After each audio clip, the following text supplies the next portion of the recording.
Hi అండి, welcome to Balu IQ YouTube channel. So ఈరోజు మనం డిస్కస్ చేయబోయేటటువంటి టాపిక్ ఏంటంటే పాలిటిక్స్ సంబంధించినటువంటి కొన్ని ఇంపార్టెంట్ ఎంసీక్యూస్ని డిస్కస్ చేద్దామండి. ఎంసీక్యూ అంటే అందరికీ తెలిసిందే కదా, మనకి multiple choice questions. So Balu IQ YouTube ఛానల్లో ఈ నెల 500 పాలిటిక్స్ సంబంధించినటువంటి ఎంసీక్యూల్ని నేను మీకు కాంప్రహెన్సివ్ అంటే కంప్లీట్గా సమగ్రంగా విశ్లేషించి పెడతానండి. మొత్తంగా 500 క్వశ్చన్స్ పెడతాను ఈ నెలంతా కలిపి. రోజుకి మీకు రోజు కంప్లీట్గా మార్నింగ్ ఒకటి ఈవినింగ్ ఒకటి 2 వీడియోలు రిలీజ్ చేస్తానండి. ఎవరైనా సరే ఇప్పటిదాకా ఛానల్ని సబ్స్క్రైబ్ చేసుకోకపోతే సబ్స్క్రైబ్ చేసుకోండి. అలాగే నన్ను కనుక ఇంకా మీరు ఫాలో అవ్వాలి మెటీరియల్స్ కోసం అని అనుకుంటే మీరు బాలు ఐక్యూ టెలిగ్రామ్ ఛానల్లో నన్ను మీరు ఫాలో అవ్వచ్చండి. ఓకేనన్నా, బాలు ఐక్యూ టెలిగ్రామ్ ఛానల్లో. సో ఈరోజు మనం టాపిక్లోకి వెళ్దామండి.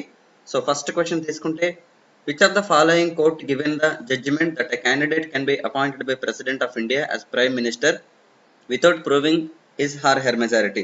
అంటే ఒక వ్యక్తి ప్రధానమంత్రి అవ్వాలి అంటే ఒక నాయకుడు ప్రధానమంత్రి అవ్వాలి అంటే మెజారిటీ అనేది ప్రూవ్ చేసుకోకపోయినా సరే, అంటే మెజారిటీ అనేది మనకి ప్రూవ్ చేసుకోకపోయినా సరే ప్రధానమంత్రి క్యాండిడేట్ గా రాష్ట్రపతి అపాయింట్ చేయొచ్చు డిస్క్రిటరీ పవర్స్ యూజ్ చేసి అని చెప్పినటువంటి కోర్టు ఏదంటే మనకి ఢిల్లీ హైకోర్టు అండి. 1980లో మనకి జడ్జిమెంట్ అనేది ఇవ్వడం జరిగింది అనమాట. ఎందుకు ఇచ్చారనేది నేను నెక్స్ట్ క్వశ్చన్ లో నేను మీకు చెప్తాను. సో చూడండి, ఇక్కడ ప్రధానమంత్రి భారతదేశంలో అవ్వాలి అంటే ఏంటండి అంటే మనకి లోక్సభలో మనకి మోర్ దెన్ హాఫ్ మెజారిటీ రావాలన్నమాట. జనరల్ గా తీసుకుంటే మనకి లోక్సభలో ఎంత ఉంది, 543 సీట్స్ ఉన్నాయి కదా ప్రజెంట్. అలాగే ఆంగ్లో ఇండియన్స్ తో కలిపి మనకి 545 అనమాట. ఎలక్షన్స్ అయితే ఎన్ని సీట్లకు అవుతాయో జనరల్ గా తీసుకుంటే అందులో by 2 + 1 అండి. అంటే total number of Lok Sabha seats by 2 + 1. లేదంటే మనకి ఈవెన్ నెంబర్ ఉందనుకోండి, ఫర్ ఎగ్జాంపుల్ 544 ఉంటే by 2 + 1, ఆడ్ నెంబర్ ఉందనుకోండి +1 by 2 కూడా చేయొచ్చు అనమాట. సో మొత్తానికి అల్టిమేట్ గా మనకి సగం కంటే ఎక్కువ సీట్లు ఉండాలండి. దాన్ని మనం మ్యాజిక్ ఫిగర్ అంటాం అనమాట.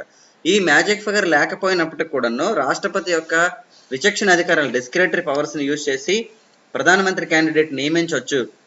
తర్వాత ఫ్లోర్ టెస్ట్ కి అలౌ చేయొచ్చు. ఫ్లోర్ టెస్ట్ అంటే ఏంటి, మెజారిటీ ప్రూవ్ చేసుకున్న టెస్ట్ మనం ఫ్లోర్ టెస్ట్ అంటాం అనమాట. ఈ జడ్జిమెంట్ ఇచ్చింది ఎవరంటే మనకి ఢిల్లీ హైకోర్టు అండి. ఏ సంవత్సరం అంటే మనకి 1980లో ఇచ్చారనమాట. ఓకేనా, next question. When did president of India use discretionary power in the appointment of prime minister the first time? So ఇందాక నేను చెప్పినట్టు క్వశ్చన్ కి కంటిన్యూషన్ అండి ఇది. జనరల్ గా తీసుకుంటే భారతదేశంలో తొలిసారిగా ప్రధానమంత్రి నియమించేటప్పుడు విచక్షణ అధికారాన్ని వినియోగించింది ఏ సందర్భంలో అంటే మనకి చరణ్ సింగ్ గారిని నియమించేటప్పుడు అండి. యాక్చువల్ గా ఆన్సర్ వచ్చేసి మనకి సి అనమాట. సో ఇక్కడ చూడండి, చరణ్ సింగ్ గారు నియమించేటప్పుడు ఎందుకు ఆ పరిస్థితి వచ్చిందంటే 1977లో మొరార్జీ దేశాయ్ గారి పార్టీ జనతా పార్టీ మనకి పవర్ లోకి వచ్చిందండి కదా. జనతా పార్టీ అనేది మనకి మొరార్జీ దేశాయ్ గారు స్టార్ట్ చేశారండి. జనతా పార్టీలో మొరార్జీ దేశాయ్ గారు 1977 నుంచి 79 దాకా మనకి ప్రధానమంత్రిగా పనిచేయడం జరిగింది. సో మనకేంటంటే భారతదేశంలో తొలి కాంగ్రెస్ ఏతర అంటే first non Congress prime minister అనమాట ఈయన మనకి.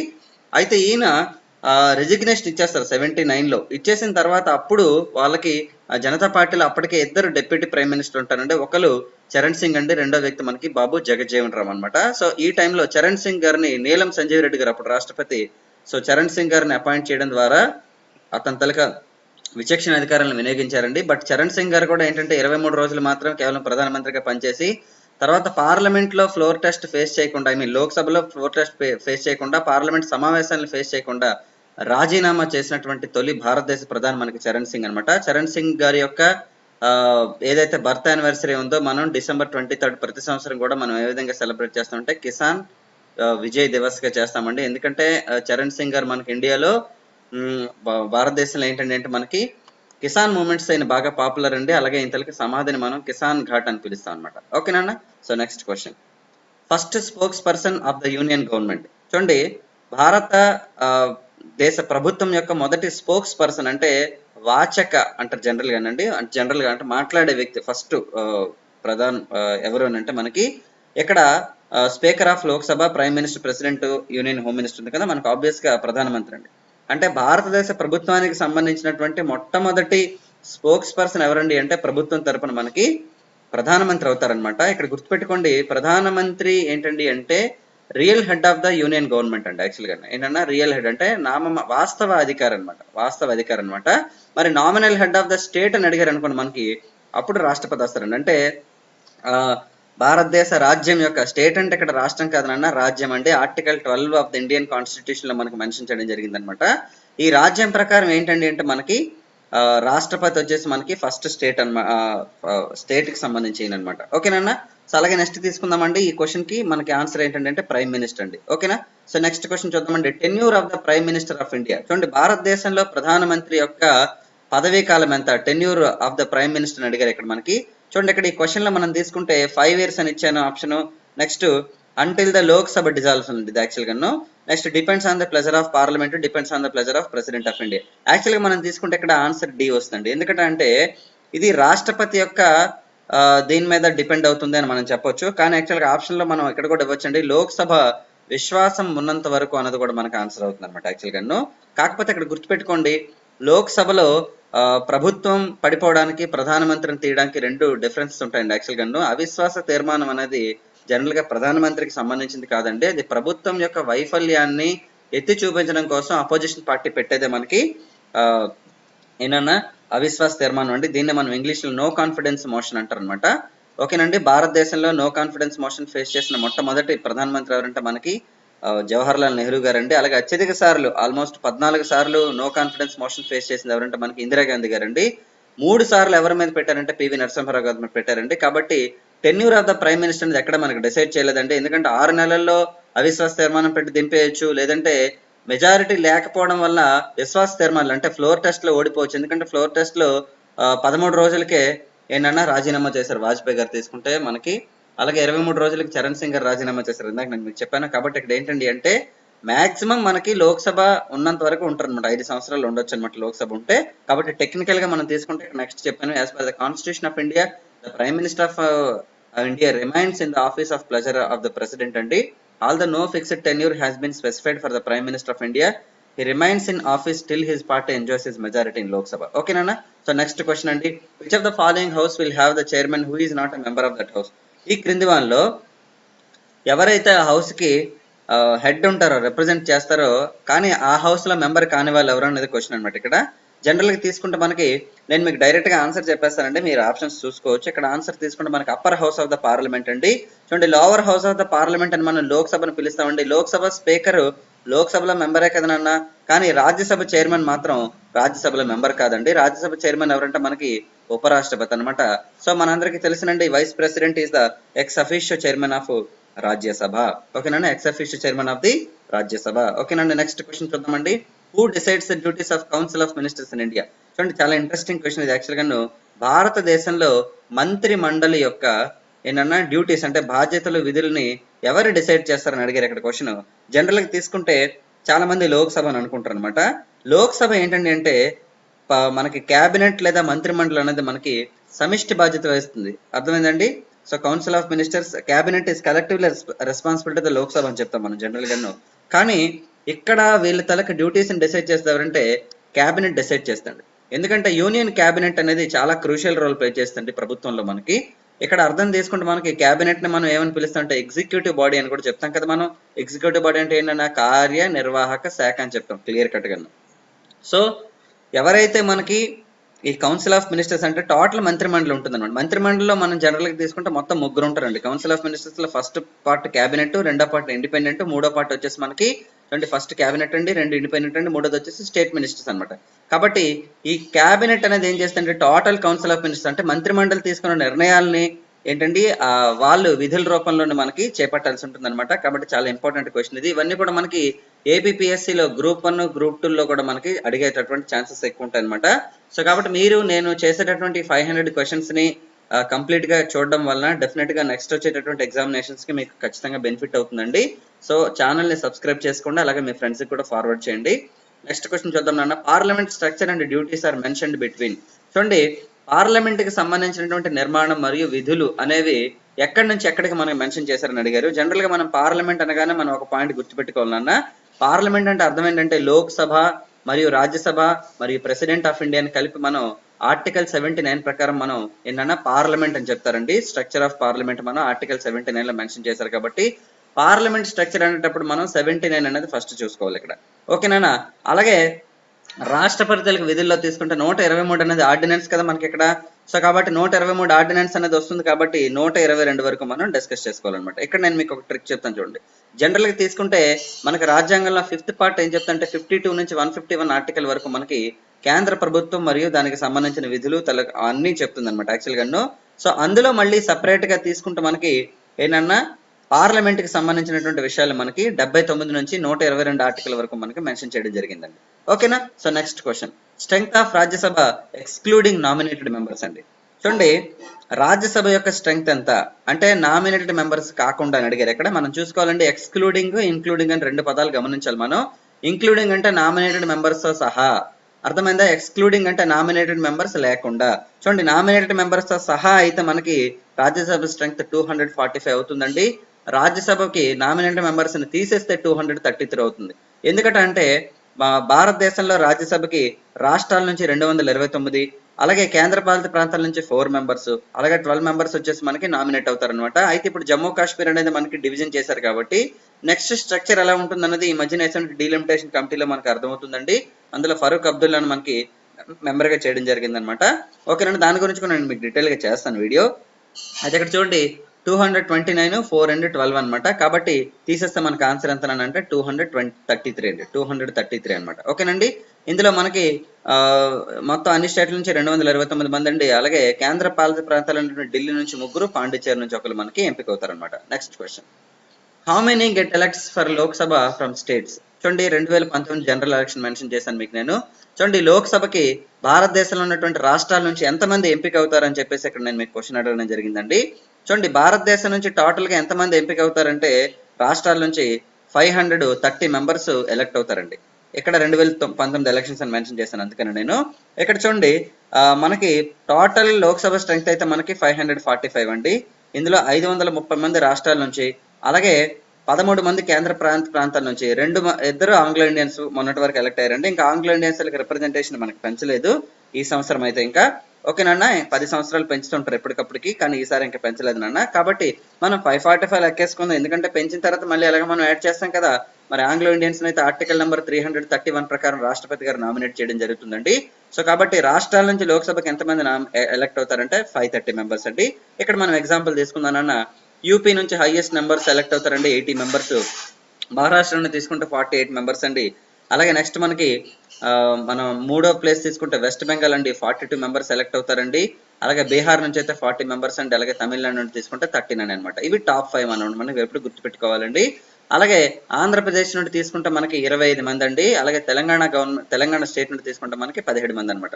ఒకప్పుడు యునైటెడ్ రాష్ట్రంగా ఉన్నప్పుడు 2 రాష్ట్రాల నుంచి 42 మంది ఎంపిక అయ్యారండి. సో అప్పట్లో క్వశ్చన్ అడిగేవాడు అనమాట, వెస్ట్ బెంగాల్ కి ఏంటంటే ఆంధ్రప్రదేశ్ కి మనకి 42 అనేవి ఈక్వల్ గా ఉండేవన్నమాట. మరి ఇప్పుడు భారతదేశంలో తీసుకుంటే ఆంధ్రప్రదేశ్ రాష్ట్రంలో ఈక్వల్ గా ఉన్నవి ఏమంటే రాజస్థాన్ అండి. రాజస్థాన్ లో కూడా 25 మందే ఉంటారు లోక్సభ మెంబర్స్. ఓకేనండి, next question, who will not be in the selection committee of NHRC chairman. చూడండి ఎన్హెచ్ఆర్సీ అంటే మనకి ఏంటన్నా, ఎన్హెచ్ఆర్సీ అంటే నేషనల్ హ్యూమన్ రైట్స్ కమిషన్ అండి, అంటే జాతీయ మానవ హక్కుల కమిషన్ అనమాట. ఈ ఎన్హెచ్ఆర్సీ ఏదైతే ఉందో మనకి, ఈ ఎన్హెచ్ఆర్సీ అనేది అంటే భారతదేశంలో ఉన్నటువంటి పబ్లిక్ యొక్క మానవ హక్కులను కాపాడుతుందండి. సో ఈ మానవ హక్కులను కాపాడడం అనేది కాన్సెప్ట్ తీసుకుంటే మనకి ఈ కమిటీకి, అంటే ఈ మానవ హక్కుల కమిషన్ కి చైర్మన్ ని ఎంపిక చేసేటటువంటి కమిటీలో మొత్తం యాక్చువల్గా ఎవరెవరు ఉంటారంటే లోక్సభ ఎవరండి మనకి, లోక్సభకు చెందినటువంటి అపోజిషన్ లీడరు, అలాగే రాజ్యసభకు సంబంధించిన అపోజిషన్ లీడరు, అలాగే స్పీకర్ ఆఫ్ ద లోక్సభ ఉంటారండి, అలాగే డెప్యూటీ చైర్మన్ ఆఫ్ రాజ్యసభ ఉంటారండి, హోమ్ మినిస్టర్ ఉంటారండి, వీళ్ళందరూ. ఓకేనా. అయితే ఇందులో ఎవరు ఉండరు అని అడిగారు కదా మనకి. చూడండి who will not be in the selection committee of NHRC chairman అని అడిగితే మనకి ఏంటన్నా చైర్మన్ ఆఫ్ రాజ్యసభ అంటే ఉపరాష్ట్రపతి ఉండరు అనమాట యాక్చువల్గా. ఓకేనా, ఉపరాష్ట్రపతి మనకి ఇక్కడ ఉండరు అనమాట. ఓకేనా. సో కాబట్టి ఉపరాష్ట్రపతి ఏంటండి అంటే రాజ్యసభ చైర్మన్ కూడా వ్యవహరిస్తారండి. సో ఉపరాష్ట్రపతి ఉంటారండి, వీళ్ళు 5 ఉంటారు అనమాట. చాలా చాలా ఇంపార్టెంట్ ఇది కూడా మనకి. ఓకేనా. Next question, who was the following chief minister abolished legislature council of United Andhra Pradesh. చూడండి భారతదేశంలో ఏ ఉమ్మడి రాష్ట్ర ముఖ్యమంత్రి శాసన మండలిని రద్దు చేశారు అనేది క్వశ్చన్ అండి ఇది. ఇక్కడ ఆప్షన్స్ ఏంటంటే మనకు 1 నారా చంద్రబాబు నాయుడు, 2 కోట్ల విజయభాస్కర్ రెడ్డి, 3 కాసు బ్రహ్మానంద రెడ్డి, 4 నందమూరి తారక రామారావు అనమాట. చూడండి భారతదేశంలో ఎమ్మెల్సీ అంటే శాసన మండలి అనేది ప్రారంభించాలి అంటే ఆర్టికల్ నంబర్ 169 ప్రకారం మనకి ఆ రాష్ట్ర శాసనసభ గనక 2/3వ వంతు మెజారిటీతో గనక ఏంటన్నా శాసన మండలి మాకు కావాలని అనుకుంటే వాళ్ళు పాస్ చేయొచ్చండి. దాన్ని పార్లమెంట్ ఏం చేయాలంటే సింపుల్ మెజారిటీతో యాక్సెప్ట్ చేయాలంటే, ఇక్కడ చాలా మంది సింపుల్ మెజారిటీ అంటే 1/3 అనుకుంటారండి. సింపుల్ మెజారిటీ అంటే ఎప్పుడు కూడా గుర్తుపెట్టుకోండి, మోర్ దాన్ హాఫ్ ని మనం సింపుల్ మెజారిటీ అంటాం. మనం పార్లమెంట్ యాక్సెప్ట్ చేయాలి అంటే ఒక రాష్ట్రంలో శాసన మండలి ఏర్పాటు చేయాలన్నా శాసన మండలిని తీసేయాలన్నా సరే సేమ్ రూల్స్ అప్లికేషన్లు ఉంటాయండి. అయితే ఇక్కడ గుర్తుపెట్టుకుంటే మనకి ఇక్కడ శాసన మండలి అనేది ఆంధ్రప్రదేశ్ రాష్ట్రం విషయానికి వచ్చినప్పటికీ నందమూరి తారక రామారావు గారు తీసేయడం జరిగిందండి. టీడీపీ ప్రభుత్వం వచ్చిన తర్వాత ఆల్మోస్ట్ మనకి 1985లో తీసేయడం జరిగింది అనమాట. అయితే మళ్ళీ 2004లో రాజశేఖర రెడ్డి గారి ప్రభుత్వం వచ్చిన తర్వాత ఏంటంటే మళ్ళీ శాసన మండలిని పునర్వ్యవస్థీకరించడం చేశారండి.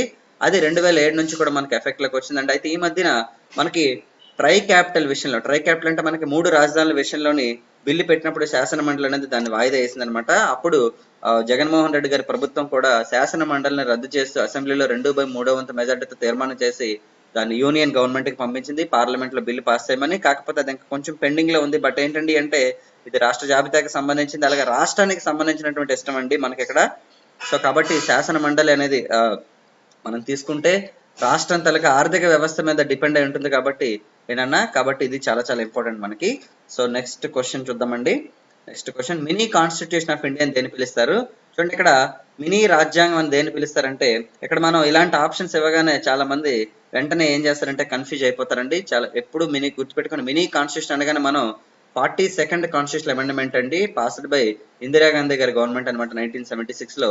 మరి ఇక్కడ నేను ఆప్షన్స్ ఎందుకంటే ఇలా ఇచ్చానంటే 1935 గవర్నమెంట్ ఆఫ్ ఇండియా యాక్ట్ అని ఎందుకు ఇచ్చానంటే భారతదేశానికి సంబంధించినటువంటి 70% రాజ్యాంగం ఏదైతే ఉందో మనం ఈ 70% రాజ్యాంగాన్ని మనం ఎక్కడి నుండి తీసుకున్నాం అన్న, almost 1935 government of India act నుండి తీసుకోవడం జరిగింది అనమాట.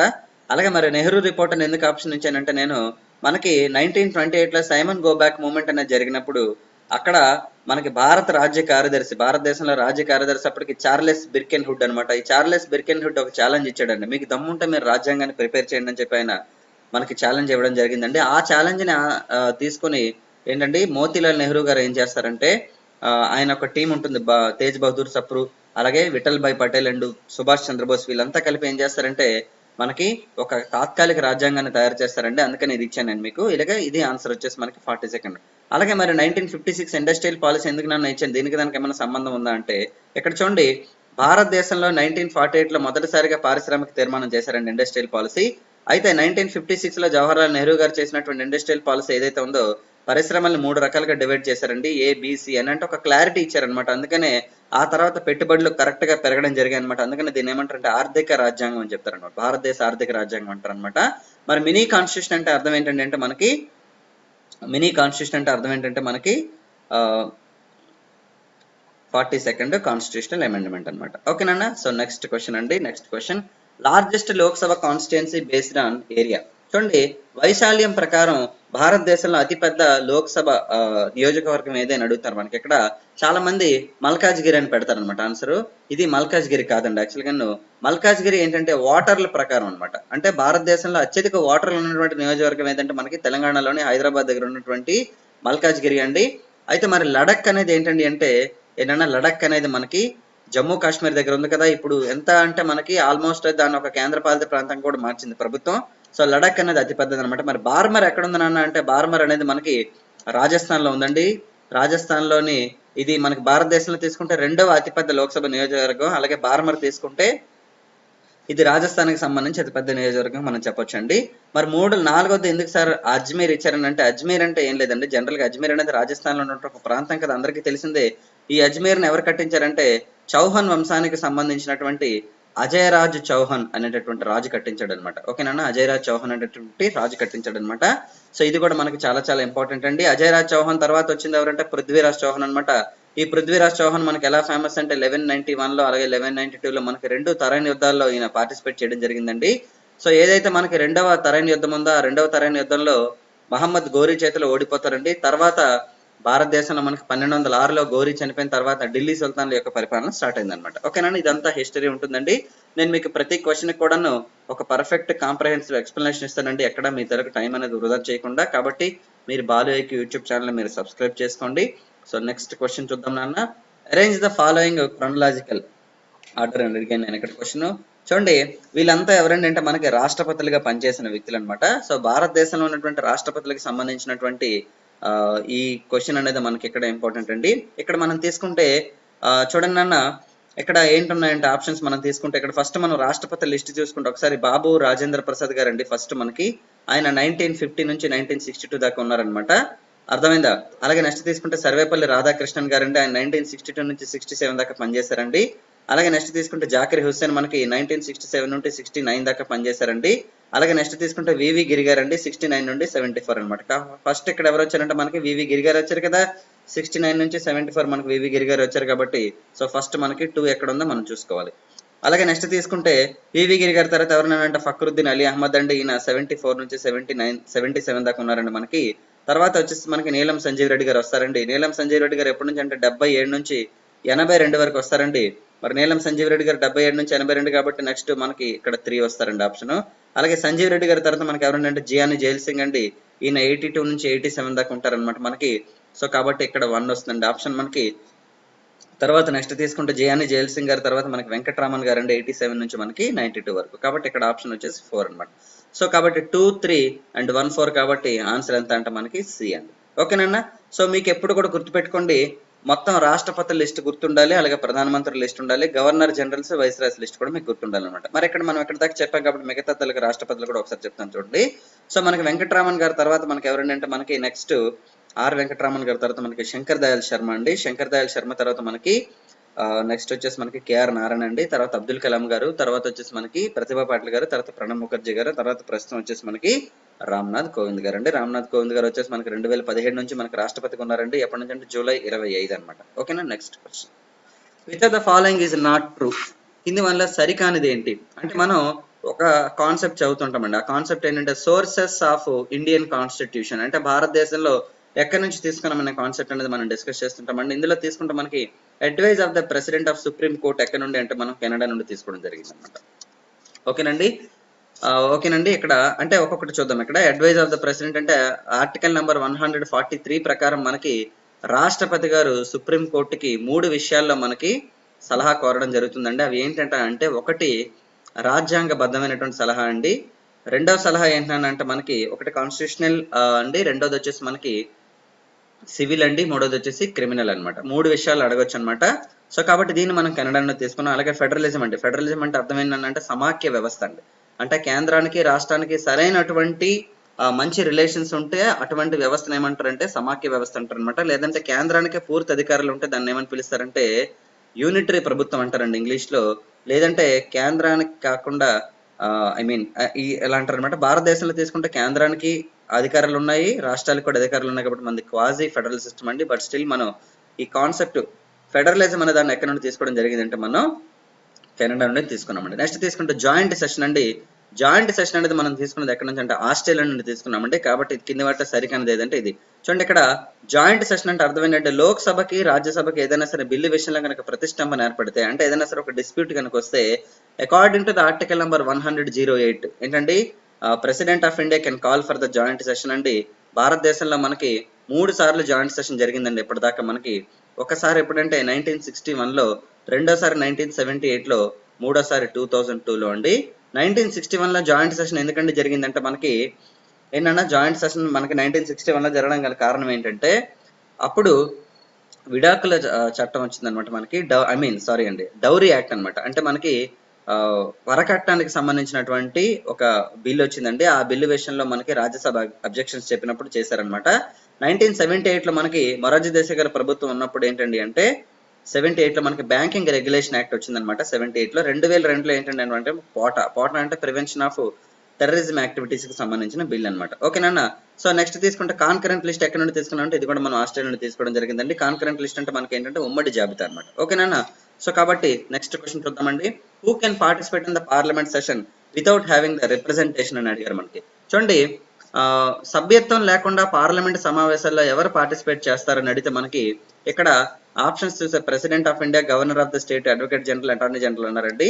ఇక్కడ చూడండి భారతదేశం యొక్క అత్యున్నత న్యాయాధికారి అయినటువంటి అటార్నీ జనరల్ గారు మనకి పార్లమెంట్ లో అంటే లోక్సభలో కానీ రాజ్యసభలో సభ్యత్వం లేకపోయినా సరే 88వ ఆర్టికల్ ప్రకారం సమావేశాల్లో పాల్గొనొచ్చు అనమాట. ఇక్కడ చూడండి చాలా మంది కన్ఫ్యూజ్ అవుతారు ఏంటంటే 76వ ఆర్టికల్ అనేది అటార్నీ జనరల్ ని ఏంటండి ఆయన తలక డ్యూటీస్ గురించి అలాగే అపాయింట్మెంట్ గురించి తెలియజేస్తుంది. 76 ప్రకారం ఉంటారు అటార్నీ జనరల్ భారతదేశంలో. మనకి 88వ ఆర్టికల్ ఏం చెప్తుందంటే కేంద్రం తాలూకా మంత్రులు అలాగే అటార్నీ జనరల్ ఏంటండి పార్లమెంట్ సమావేశాల్లో పాల్గొనే అధికారం అనమాట. ఓకేనా. మరి మంత్రులు ఎందుకు సార్ పార్లమెంట్ సమావేశాలు అంటే ఇక్కడ మనం ఒక గుర్తుపెట్టుకోవాలి, లోక్సభ నుంచి ఒక వ్యక్తి మంత్రిగా ఉంటే రాజ్యసభలో పాల్గొనే అధికారం 88 ఆర్టికల్ కల్పిస్తుంది. ఒకవేళ రాజ్యసభ నుంచి కనుక ఒక వ్యక్తి మంత్రి అయితే లోక్సభలో పాల్గొనే అవకాశం కల్పిస్తుంది అనమాట. కానీ ఓటు వేసేటప్పుడు మాత్రం లోక్సభలో సభ్యులైతే లోక్సభలోనే ఓటేయాలి, రాజ్యసభ సభ్యులైతే రాజ్యసభలోనే ఓటేయాలి. కానీ అటార్నీ జనరల్కి మాత్రం ఏ సభలో కూడా ఓటేసే అధికారం ఉండదు. ఓకేనా. Next question, which of the following amendment given the authority that a high court can be the jurisdiction for 2 or more states? చూడండి, కింది వాటిలో ఏ రాజ్యాంగ సవరణ అనేది భారతదేశంలో ఒక హైకోర్టుకి ఒకటి లేదా రెండు రాష్ట్రాలకి న్యాయ పరిధిగా ఉండేటటువంటి అధికారం కల్పించిందంటే మనకి చూడండి 7వ రాజ్యాంగ సవరణ అండి. చూడండి, ఇక్కడ 7వ రాజ్యాంగ సవరణ మనకి రాష్ట్రాల పునర్వ్యవస్థీకరణకు సంబంధించినటువంటిది అనమాట. భారతదేశంలో తొలిసారిగా మనకి లింగ్విస్టిక్ బేసిస్ మీద అంటే మనకి భాషా ప్రయుక్త రాష్ట్రాల ఏర్పాటుకి సంబంధించినటువంటి రాజ్యాంగ సవరణ అనేది. దీని ప్రకారం 1957లో 7వ రాజ్యాంగ సవరణ ద్వారా 7వ పార్ట్ ఏదైతే ఉందో మనకి ఇండియన్ కాన్స్టిట్యూషన్ దాన్ని కూడా రిమూవ్ చేయడం జరిగిందండి. ఎందుకంటే ఆ 7వ పార్ట్ లో మనకి part A states part B states అని ఉండేవన్నమాట, దాన్ని తీసేసడం జరిగిందండి. అలాగే నెక్స్ట్ కనుక మనం అబ్జర్వ్ చేసినట్లయితే భారతదేశంలో కనుక నెక్స్ట్ మనం అబ్జర్వ్ చేసినట్లయితే ఇదే 7th కాన్స్టిట్యూషన్ అమెండ్మెంట్ ద్వారా మనకి ఒక రాష్ట్రానికి చెందినటువంటి గవర్నర్ 2 లేదా 3 రాష్ట్రాలకు కూడా ఉండొచ్చు అనేటువంటి నిబంధన కూడా ఉందండి. మనకి 2014లో ఆంధ్రప్రదేశ్ మరియు తెలంగాణ రాష్ట్రాలు ఏర్పడినప్పుడు మనకి నరసింహన్ గారు ఆంధ్ర మరియు తెలంగాణ రాష్ట్రాలకు గవర్నర్గా ఉన్నారండి. అదేవిధంగా మనకి హైదరాబాద్ హైకోర్టు అనేది ఆంధ్ర మరియు తెలంగాణలో కూడా ఉండడం జరిగింది అనమాట. సో దీనికి సంబంధించినటువంటి రాజ్యాంగ సవరణ ఏదంటే మనకి 7th కాన్స్టిట్యూషనల్ అమెండ్మెంట్. ఓకేనా. Next, writs issued by the district courts are applicable only అని అడిగారు. ఇక్కడ చూడండి, ఇక్కడ చిన్న లాజికల్ క్వశ్చన్ అండి ఇది. యాక్చువల్గా అసలు డిస్ట్రిక్ట్ కోర్ట్స్ అనేవి రిట్లు ఇష్యూ చేస్తాయనన్నా చేయవు కదా. చూడండి, ఇక్కడ రిట్స్ అంటే అర్థం ఏంటంటే they are the commands issued by the supreme court and high court అనమాట. అంటే పబ్లిక్ తలక ఫండమెంటల్ రైట్స్ అంటే ప్రాథమిక హక్కులు అనేవి వైలేట్ అయినప్పుడు సుప్రీం కోర్టు లేదా హైకోర్టు అనేది మనకి రిట్లు ఇష్యూ చేస్తుంది. సుప్రీం కోర్టు అయితే ఆర్టికల్ నెంబర్ 32 ప్రకారం, అలాగే హైకోర్టు అయితే మనకి ఆర్టికల్ నెంబర్ 226 ప్రకారం మనకి ఈ రిట్లను ఇష్యూ చేయడం జరుగుతుంది అనమాట. కాబట్టి గుర్తుపెట్టుకోండి, ఈ రిట్లు ఇష్యూ చేసే విషయంలో మనకి డిస్ట్రిక్ట్ కోర్టులకు అసలు అధికారం ఉండదు. కాబట్టి ఆన్సర్ వచ్చేసి మనకి డి అనమాట, నన్ ఆఫ్ దిస్. ఓకేనన్నా. చాలా చాలా ఇంపార్టెంట్ క్వశ్చన్స్ అండి ఇవన్నీ కూడాను. మనకి ఇంతకీ రిట్లు అనేవి ఏంటన్నా అంటే 5 ఉంటాయి కదా, హెబియస్ కార్పస్, అలాగే మాండమస్, అలాగే ప్రొహిబిషన్, సెర్షియోరీ అండ్ కోవారెంట్. వీటన్నింటి గురించి డీటెయిల్ గా నేను మళ్ళీ మరో వీడియో చేస్తాను. చూడండి, CAG can be removed only by అని అడిగారండి. కాగ్ అంటే ఇంతకీ ఏంటి ఫస్ట్ తెలియాలి మనకి. కాగ్ అంటే controller and auditor general of India అండి. Controller and auditor general of India అనమాట. అయితే ఈ controller and auditor general of India అనే పర్సన్ మనకి ఎలా రిమూవ్ అవుతారు అంటే, ఎవరు రిమూవ్ చేస్తారంటే మనకి కంట్రోలర్ అండ్ ఆడిటర్ జనరల్. ఇక్కడ ఆప్షన్స్ తీసుకుంటే మనకి పార్లమెంట్ విత్ స్పెషల్ మెజారిటీ అండి. ఏంటన్నా పార్లమెంట్ విత్ స్పెషల్ మెజారిటీ మనకి కంట్రోలర్ అండ్ ఆడిటర్ జనరల్ మనకి రిమూవ్ చేస్తారు యాక్చువల్గా. ఓకేనండి. సో చూడండి, ఇక్కడ కాగ్ని రిమూవ్ చేయాలంటే లోక్సభ మరియు రాజ్యసభ అనేది 2/3 వంతు మెజారిటీతో మనకి బిల్లు పెట్టాలన్నమాట. జనరల్ గా కాగ్ మనకి అపాయింట్ అయ్యేది మనకి ఆర్టికల్ నెంబర్ 148 ప్రకారం మనకి కాగ్ని మనకి అంతలకు డ్యూటీస్ అన్ని మెన్షన్ చేయడం జరిగింది భారత రాజ్యాంగంలో. మొట్టమొదటి కాగ్ ఎవరంటే మనకి భారతదేశంలో నరహరి రావు అండి. అలాగే ప్రస్తుతం తీసుకుంటే మనకి రాజీవ్ మహర్షి గారు ఉన్నారు కాగ్ను. కాగ్ తలకి పని ఏంటంటే భారతదేశంలో ఉన్నటువంటి అలాగే అన్ని రాష్ట్రాల్లో ఉన్నటువంటి కన్సాలిడేట్ ఫండ్ ఆఫ్ ఇండియా అంటే సంఘటిత నిధులు ఏవైతే ఉంటాయో మెయిన్ గా మనకి అంటే పబ్లిక్ ద్వారా వచ్చేటటువంటి మనీ ఏదైతే ఉంటుందో దానికి అకౌంటబుల్ గా ఉంటున్నాయా లేదా ప్రభుత్వాలు అని చెప్పేసి ఆడిట్ చేస్తాయన్నమాట. కాబట్టి చాలా చాలా ఇంపార్టెంట్ అండి. కాగ్ తలక రిటైర్మెంట్ ఏజ్ వచ్చేసి 65 సంవత్సరాలు అండి, లేదంటే 6 సంవత్సరాలు అనమాట. మనకి అంటే 6 సంవత్సరాలు అయిపోయినా లేదంటే 65 సంవత్సరాలు వచ్చినా సరే రిటైర్ అవుతారు అనమాట. Next question, Dinesh Goswami committee అనేది దేనికి సంబంధించింది? చూడండి, నేను ఇక్కడ దినేష్ గోస్వామి కమిటీ అనేది జనరల్ గా మనం తీసుకుంటే ఎన్నికల విషయాలు అంటే మనకి ఎలక్షన్స్ కి సంబంధించి ఎలక్షన్ కమిషన్ కి సంబంధించి సంస్కరణలని మనకి ఇవ్వడంలో అంటే సంస్కరణలకు సంబంధించి సూచనలు చేయడం కోసం ప్రభుత్వం వేసినటువంటి కమిటీ మనకి దినేష్ గోస్వామి కమిటీ అండి. ఇది చాలా సార్లు మనకి గ్రూప్ 2 ఎగ్జామినేషన్లు అడగడం జరిగింది అనమాట. ఓకేనన్నా.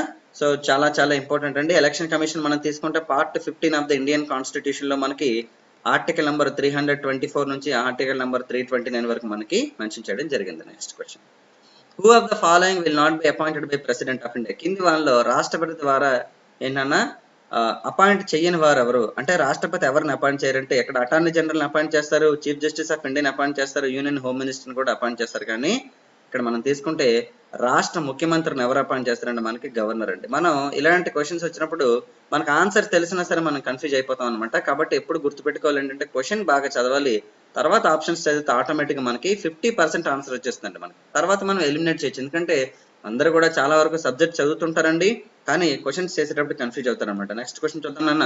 Which of the following article removed recently అని అడిగారు మనకి. ఇక్కడ చూడండి, కింది వానలో మనకి రిమూవ్ చేసిన ఆర్టికల్ మనం అందరం అబ్జర్వ్ చేస్తే ఆర్టికల్ నెంబర్ 370 అండి. ఎందుకంటే ఇది జమ్మూ అండ్ కాశ్మీర్ కి సంబంధించినటువంటి ఆర్టికల్ కదా, అయితే ఇందులో రిమూవ్ చేస్తాను అనమాట. ఇంకా రీసెంట్ గా రిమూవ్ చేసిన ఆర్టికల్స్ కొన్ని ఉన్నాయి, నేను మీకు చెప్తాను దాని గురించి సపరేట్ గా. ఈ క్వశ్చన్ ప్రకారం తీసుకుంటే జమ్మూ కాశ్మీర్ కి ఏదైతే మనకి ప్రత్యేక రాజ్యాంగాన్ని కల్పించినటువంటిది ఉందో, మనకి మోడీ గారి ప్రభుత్వం రెండోసారి అధికారంలోకి వచ్చినప్పుడు మనకి దీన్ని తీసేయడం జరిగింది అనమాట. ఓకేనా, చాలా చాలా ఇంపార్టెంట్ అండి ఇది కూడా మనకి. నెక్స్ట్ క్వశ్చన్ అండి, which of the following is not about president of India. భారత రాష్ట్రపతికి సంబంధించి కింది వాళ్ళలో సరికానిది ఏదని అడిగారు మనకి. ఇక్కడ చూడండి, ఇక్కడ ఫస్ట్ ఆప్షన్ తీసుకుంటే head of the union government, 2 can elect more than 2 times, retirement is not mention in the constitution, minimum age is equal to the government of the state అని అడిగారు. ఇక్కడ చూడండి, ఇక్కడ ఈ 3 సరిపోయండి యాక్చువల్గా. ఏంటంటే 2 సార్ల కంటే రాష్ట్రపతి ఎలెక్ట్ కావచ్చు భారతదేశంలో, కానీ అకార్డింగ్ టు ఏ కన్వెన్షన్ అంటే సాంప్రదాయం ప్రకారం తీసుకుంటే ఒకసారి కంటే పోటీ చేయరు అంతే. కానీ యుఎస్ ప్రెసిడెంట్ మాత్రం 2 సార్ల కంటే ఎక్కువ సార్లు ఎలెక్ట్ అవ్వడానికి ఛాయిస్ లేదు అక్కడ. అలాగే రిటైర్మెంట్ ఏజ్ అనేది అక్కడ మెన్షన్ చేయలేదండి, ఎందుకంటే మినిమం ఏజ్ ఉంటే మాక్సిమం ఏజ్ మెన్షన్ చేయరు. ఎందుకంటే మినిమం ఏజ్ రాష్ట్రపతి తీసుకుంటే 35 సంవత్సరాలు కదా, రిటైర్మెంట్ ఏజ్ అనేది మనకి అక్కడ మెన్షన్ చేయలేదు. అలాగే minimum age equal to governor of the state, ఎందుకంటే రాష్ట్రంలో గవర్నర్ అవ్వాలని కూడా 35 సంవత్సరాలే కదా, కాబట్టి ఇది కూడా సరిపోయిందండి. మరి ఇక్కడ ఏంటన్నా సరిపోలేదంటే head of the union government అన్నామండి. మీకు స్టార్టింగ్ ఒక క్వశ్చన్ లో కూడా నేను చెప్పానండి, ఇక్కడ head of the union government కాదు నాన్న, ఇక్కడ ఏంటంటే మనకి హెడ్ ఆఫ్ ద స్టేట్ మాత్రమే. యూనియన్ గవర్నమెంట్ హెడ్ ఎవరంటే మనకి ప్రధానమంత్రి అనమాట. ఓకేనా, క్లియరా? Next question, UPA government was between 2004 to 2014 అండి. మరి యూపీఏ అంటే ఏంటి? చూడండి, ఇక్కడ యూపీఏ అనేది మనకి 2004లో ఫామ్ అయిందండి. మన్మోహన్ సింగ్ గారు ప్రధానమంత్రి మనకి 2004 నుంచి 2009 వరకు, అలాగే మళ్ళీ 2009 నుంచి 14 వరకు మనకి 10 సంవత్సరాల పాటు యూపీఏ ప్రభుత్వం ఉంది ఇండియాలో. చూడండి, కాంగ్రెస్ ప్రభుత్వం ఏదైతే కాంగ్రెస్ పార్టీ ఏదైతే ఉందో అది మిగతా పొలిటికల్ పార్టీస్, రీజనల్ పార్టీస్, మిగతా అన్ని పొలిటికల్ పార్టీస్ కలిపి ఫామ్ చేసింది యూపీఏ మనకి. అర్థం ఏంటంటే మనకి యునైటెడ్ ప్రోగ్రెసివ్ ఎలియన్స్ అండి, యునైటెడ్ ప్రోగ్రెసివ్ ఎలియన్స్ అండి. మరి బీజేపీ కనుక మిగతా పార్టీలతో కలిపి, రీజనల్ పార్టీలు అలాగే కొన్ని పొలిటికల్ పార్టీలతో కలిపి ఫామ్ చేస్తుందని ఏమంటారు మనకి ఎన్డీఏ అని పెట్టారండి. ఎన్డీఏ అని మనకి ఫస్ట్ స్టార్ట్ చేసిన ఎవరంటే మనకి వాజ్పేయి ప్రభుత్వం అండి, వాజ్పేయి గారు ప్రారంభించారు. ఎన్డీఏ అంటే మనకి నేషనల్ డెమోక్రటిక్ ఎలియన్స్ అనమాట, నేషనల్ డెమోక్రటిక్ ఎలియన్స్. చాలా చాలా ఇంపార్టెంట్ అండి మనకి.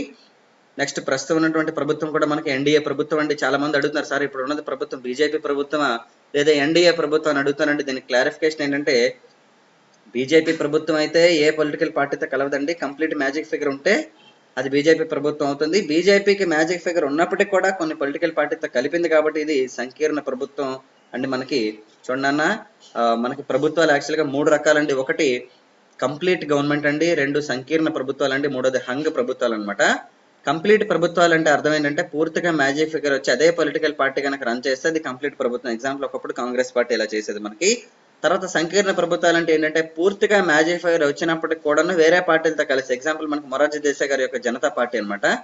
మరి ఎలియన్స్ ప్రభుత్వాలు అంటే అర్థం ఏంటంటే పూర్తిగా మ్యాజిక్ ఫిగర్ ఏ పార్టీకి రాకుండా, హంగ్ ప్రభుత్వాలు అంటే పూర్తిగా మెజారిటీ ఏ ప్రభుత్వాలకు రాకుండా వేరే వేరే పొలిటికల్ పార్టీతో కలిపి గవర్నమెంట్లు ఫామ్ చేసుకుంటే వాటిని హంగ్ ప్రభుత్వాలు అంటారు అనమాట. ఓకేనా? సో ఎగ్జాంపుల్ తీసుకుంటే మనకి విపి సింగ్ గారి ప్రభుత్వం అండి మనకి 1989లో ఫామ్ అయింది అనమాట. ఓకేనా? Next question, first mid term elections are conducted in India. చూడండి, భారతదేశంలో తొలిసారిగా మధ్యంతర ఎన్నికలు ఎప్పుడు పెట్టారు? చూడండి, ఇక్కడ నేను ఆప్షన్లో 1952 ఒకటి ఇచ్చాను, 1971 కూడా ఇచ్చాను మీకు. ఇక్కడ చూడండి, 1952లో అయితే మనకి మొదటి లోక్సభ ఏర్పాటైందండి. మనకి 51లో లోక్సభ ఎలక్షన్ నోటిఫికేషన్ రావడం, ఎలక్షన్స్ పెట్టడం 1952లో జరిగిందండి. కానీ మధ్యంతర ఎన్నికలు అంటే ఏంటంటే చూడండి, సాధారణ ఎన్నికలు అంటే లోక్సభ టర్మ్ అయిన తర్వాత వస్తాయండి పూర్తిగా 5 ఏళ్ళకి. అలాగే మధ్యంతర ఎన్నికలు అంటే సభని సగంలో రద్దు చేస్తే మనకు వచ్చేది మనకి మధ్యంతర ఎన్నికలు అనమాట. ఓకేనా? గుర్తుపెట్టుకోండి, ఇక్కడ 1971లో మనకి మధ్యంతర ఎన్నికలు వచ్చాయండి. మనకి అప్పట్లో ఇండియాకి పాకిస్తాన్కి కూడా యుద్ధం జరిగిందండి. ఓకేనండి? సో మనకి these are the most important questions అండి. నా ఎక్స్ప్లెనేషన్ కనుక నచ్చినట్లయితే ఛానల్ని సబ్స్క్రైబ్ చేయండి. అలాగే ప్రతిరోజు నేను మీకు క్వశ్చన్స్ ఇచ్చి 500 పాలిటీ ఎంసీక్యూలు నేను మీకు డీటెయిల్గా డిస్కస్ చేయడం జరుగుతుందండి. ఇంకా నాకు ఫాలో అవ్వాలని అనుకుంటే మీరు అన్అకాడమీలో కూడా ఫాలో అవ్వచ్చండి. అలాగే నా తలకి టెలిగ్రామ్ ఛానల్ నంబర్ వచ్చేసి బాలు ఏకే అండి. మీరు టెలిగ్రామ్ ఛానల్ యాప్ వేసుకున్న తర్వాత బాలు ఏకే అని సెర్చ్ చేసి అందులో ఉండండి. మీకు వీలైతే నాకు పర్సనల్గా మెసేజ్ పెట్టండి బాలు ఏకే టెలిగ్రామ్ ఛానల్లో. నేను మీకు పీడిఎఫ్లు నేను ప్రొవైడ్ చేస్తాను అక్కడ. అలాగే మీకు ఛానల్లో కూడా రెగ్యులర్గా పెడుతుంటానండి. Thank you so much for watching my channel అండి. Please forward with thanks a lot for your patience for watching this video. Thank you so much అండి.